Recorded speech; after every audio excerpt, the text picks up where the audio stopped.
Right then, this is a walk around video for a truly exceptional car. This is a Honda CRZ 1.5 hybrid sport model. This car's covered just 24,000 miles from new and is in absolutely beautiful condition. So I've got slightly shaky hands, a bit chilly. It's also just starting to rain, which is an absolute pain, but I'm going to persevere because otherwise I won't get it done.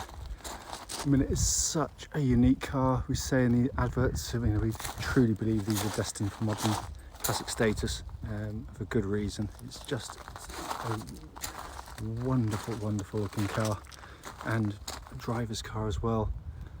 But it's got a styling, an appeal that is limited, which is good, really good, because it means there's not that many about. It's just starting to rain a bit harder now, so it's going to be a bit quicker than normal, but the car is in absolutely beautiful condition. I'm going to find there was one little tiny little dent which has been touched in, a little chip mark. There we are, just beneath. I'm just going to find it for you. Just there, underneath the door handle. But that is it. The exterior of the car, that's pretty much all I can find, because that is in absolutely stunning condition. Coming to the boot area now, been kept absolutely beautifully, and forget what you read about them being a four-seater car, because that's the legroom you get. Basically, just lower that down and you end up with a massive boot, and that's the way to look at it, a two-seater car with a huge boot. Coming to the front now, again, it's all absolutely beautifully clean, and I apologise for rushing this now because it's just had to come down a bit harder, but I've got to get it done. Okay, come around on the driver's side, again, wonderfully clean. Driver's seat itself hardly shows any wear of any note at all. So inside the car now, engine's running as always to this section, so dashboard can be seen illuminated, and it just looks absolutely as new in here. It's in gorgeous condition. And then that's the view you get of what I think is one of the best dash designs anywhere in the market. It's just stunning. If I put in there for you, 24,279 miles only. And that's the view you get as driver in normal mode. If you press the sport button, that all then changes to red, but it really is quite a stunning car. Just to quickly show you, owner's manual, pack and lock and wheel nut key, all here and present with the car.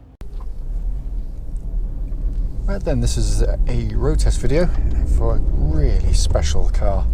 Honda CRZ, it's a sport version, registered, if I can read it, CE61WMV, and with just 24,272 miles. As you'll hopefully know from the advert and the pictures, it's got an astonishing Honda service history attached to the car as well. This is a very, very, very special little car. The reason we do these videos, by the way, especially this road test section, is essentially so that if anyone's looking online, they actually get to see the car we're advertising actually in operation. Reason for that is very simple. We just we don't want people to turn up and find out there's an issue with the car, which they'd much rather know about before setting off. If you hear a ping now and again, it's got one of these. I should have set it before I or reset it before I set off. It's got, when you hit 30 miles an hour, it hits a ping. It'll probably do the same at 50 in a second as well, which I'll deactivate. I find it incredibly frustrating and annoying. But anyway, it's by the by. So coming to the car, as you'd expect of any Honda, you turn the key, press a button, and it whirs into life straight away. There are no warning lights on the dashboard at all relating to the engine or any other part of the car. This is, Honda and Toyota and Lexus were pretty much way ahead of the game in terms of kind of hybrid technology, certainly in terms of reliability. This is what's referred to as a self-charging hybrid. So basically, you just drive it and own it as a normal petrol car. So you run low on fuel, you put fuel in, and that's it. And simple as that. The battery, the hybrid battery, looks after itself. Basically, all you do is when you hit the brake pedal, back off the throttle, it puts power back into the hybrid battery. That's how it does it. It's genius, and it's absolutely seamless in the way it operates. It's brilliant. What it gives you, basically, you got on the button on the side of the steering wheel here, you got three buttons for the engine. You got eco, normal, and sport.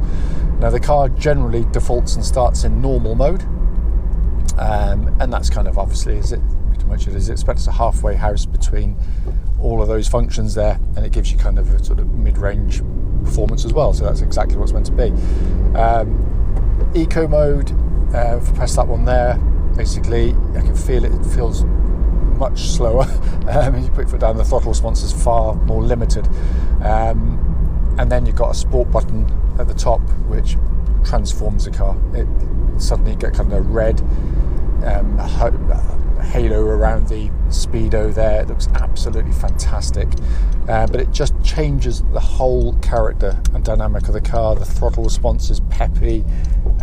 It just is keen to get up and go. As soon as you touch the throttle, it's just wants you to go. The engine, typical Honda 4-cylinder unit, just sounds lovely. It's got that kind of, sort of guttural induction noise. It's sort of hard-edged, but it just sounds keen, angry almost, but revs beautifully all the way through the rev band. It's a lovely engine, and as I say, in pretty much all of these CRZ videos, I've owned quite a number of them, and the very first one I had, if I'm brutally honest with you, and it might sound strange from someone trying to sell a car, I didn't get on with it. I loved the car inside, all the things I'm going to get to in a minute. I loved all of that, the way it looked in particular. But basically what I tried to do with my first one was try to basically match what the manufacturer claimed you could get in eco mode, driving economically, and it kind of spoiled the whole car for me. It didn't, just driving along, just pottering along, just for what you lose in MPG, which is hardly anything. It's disproportionate the amount of extra fun you have when you're in sport mode. I generally, when I get in any of mine over the years, flick it straight into sport and then just enjoy the car, because the rest of it then comes together absolutely brilliantly. The clutch is perfect on the car as you'd expect with this mileage. It's slick and smooth, and then you have access to one of the best manual gearboxes you'll ever use. It is a fantastic gearbox. So the chopper front's going incredibly slowly, so I'm going to just zip by.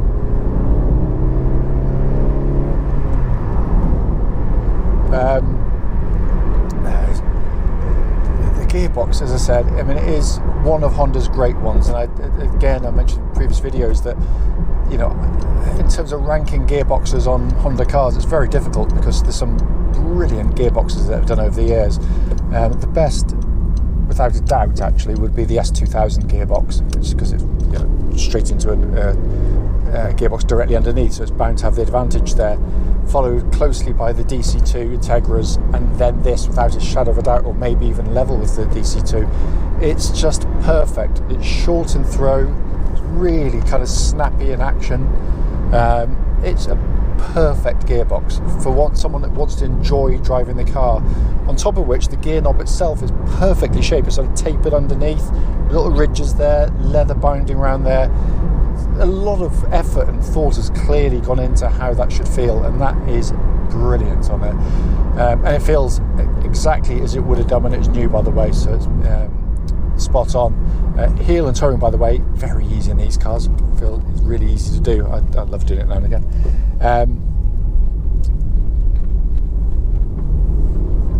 Steering on the car, first and foremost, track's absolutely bullet straight. There's no vibrations at this speed, and if I get up to the legal limit now, still none at all, so all spot on. The steering and the chassis is almost, it's brilliant, because as I say in the advert, it reminds me so much of a kind of 80s, 90s hot hatch, and I love that era, mostly because cars have got kind of heavy and flaccid these days, and they can feel a little bit numb to the touch.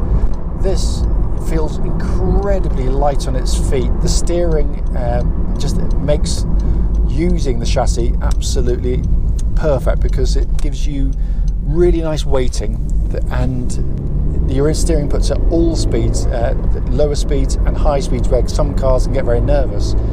This feels really planted, sort of solid and secure as you drive along, so you can sort of attack corners with vigour, but the steering remains incredibly faithful and precise, so kind of going through these corners a little bit quicker than normal, it just absolutely flows. It's a wonderful, wonderful setup. But it also allows the car to ride incredibly comfortably. It's a really bizarre thing to think that, you know, as agile as it is, it still is very compliant on the move. It's a fantastically set up car. By the way, there's no kind of nasty clonks or rattles from underneath the car that shouldn't be there. And I'm going to hit the brakes when I get around the corner. Give them a good old shove, but make sure no one's directly behind. Really nice solid brake pedal on the car. So it pulls up nice and true, no pulsing, no vibrations. But worth pointing out that the car's going to be checked as part of MOT. So all these things are going to be checked as a matter of course anyway. Coming inside the car, you've got this wonderful interior. Absolutely, I mean, again, it is, you know, beauty's in the eye of the beholder, so that's very much an opinion. What isn't an opinion is the fact that it's beautifully put together. No squeaks or rattles, they're solid cars. But the texturing of all the interior plastics looks really nice, and as again, sort of repeated from previous videos, clearly the texturing and the look is very kind of BMW-esque there. So they've obviously copied that because it looks rather good. That's what BMW do very well indeed. But again, it's just an amazing condition. Again, we should naturally going to expect, given the mileage of the car, you know, but the fact the car is 10 years old, but certainly doesn't feel like it in any way. Everything working as it should. You've got a nice big radio, simple and easy to use. Then you've got this wonderful cockpit design which just kind of envelops you and surrounds you, with wonderful kind of backlighting. It's such an interesting place to sit and look at as well. So it's not just your normal binnacle radio centre stack. It's got a bit more going on there. Either side, very similar and reminiscent of the S2000, kind of very sort of symmetrical sort of buttons and controls.